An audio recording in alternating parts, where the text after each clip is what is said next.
జీవితమొక పయనమని గమ్యము తెలియదని తెలిసిన ఈ మనిషి పయనమాగదు. జననం ధర్మమని మరణం కర్మమని తెలిసిన జనన మరణ చక్రమాగదు.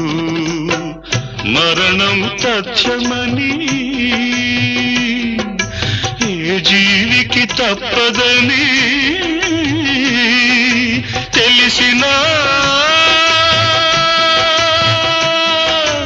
ఈ మనిషి తపనాగదు.